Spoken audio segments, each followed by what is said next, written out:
ఇంట్లోనే చాలా ఈజీగా నెయ్యి ఎలా చేసుకోవాలో చూపిస్తాను. ఒకసారి మీరు కూడా ట్రై చేయండి. ఈరోజైతే హోమ్ మేడ్ నెయ్యి ఎలా చేసుకోవాలో చూపిస్తాను. నెయ్యి కోసం అయితే పాల మీద వచ్చిన మీగడను ఒక 1 మంత్ నుండి స్టోర్ చేసుకుంటే నాకు ఇంత మీగడ వచ్చింది. ఇప్పుడు దీన్ని అయితే రూమ్ టెంపరేచర్ వచ్చేంత వరకు ఫ్రిడ్జ్లో నుండి బయట పెట్టుకోవాలి. మీగడను బయట పెట్టుకున్నప్పుడే నేనైతే వాటర్ను ఫ్రిడ్జ్లో పెట్టుకుంటున్నాను. ఈ వాటర్ అయితే మనం మీగడను మిక్సీ పట్టిన తర్వాత వెన్నను కడగనీకి యూజ్ చేసుకోవాలి. మీగడ అయితే రూమ్ టెంపరేచర్లోకి వచ్చింది.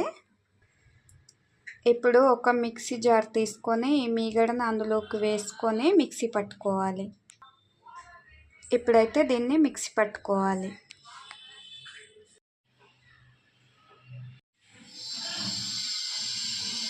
రెండు సార్లు తిప్పుకున్నాక మీగడైతే ఇలా వస్తుంది. ఇప్పుడు ఇందులో కొన్ని కూల్ వాటర్ వేసి మళ్ళా కొద్దిసేపు మిక్సీ పట్టుకోవాలి. ఇప్పుడైతే వెన్న మంచిగా వచ్చింది కూల్ వాటర్ వేసి రుబ్బిన తర్వాత. ఇప్పుడు ఒక గిన్నె తీసుకోవాలి.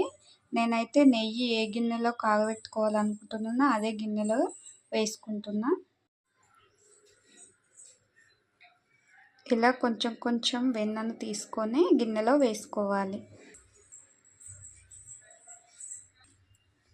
వెన్నను మొత్తం గిన్నెలోకి అయితే తీసుకుంటున్నా.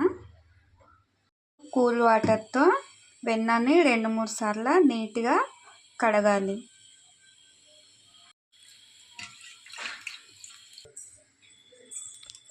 ఇలా వాటర్ తెల్లగా వచ్చేంత వరకు వెన్నను 2-3 సార్లు నీట్గా వాష్ చేసుకోవాలి. ఇప్పుడు వాటర్ అంతా పడపోసి దీన్ని స్టవ్ మీద పెట్టి కాగబెట్టుకోవాలి.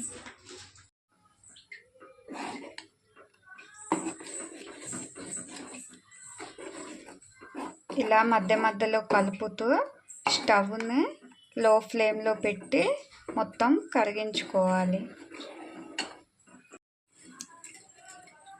నెయ్యి కాగడానికైతే చాలా టైమే పడుతుంది. ఇలా మధ్య మధ్యలో కలుపుతూ బాగా కాచుకోవాలి.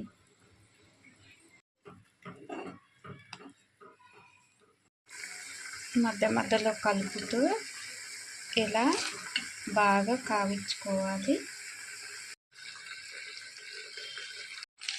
నెయ్యి అయితే రెడీ అయిపోయింది. ఇప్పుడు స్టవ్ ఆఫ్ చేసి ఒక కొద్దిసేపు ఇలాగే పెడుతున్నాను. కొంచెం చల్లారేంత వరకు ఇలాగే ఉంచుకోవాలి. అయితే కొంచెం చల్లారింది. ఇప్పుడు ఒక గ్లాస్ సీసాలోకి వేసుకుందాం. నెయ్యి అయితే అయిపోయింది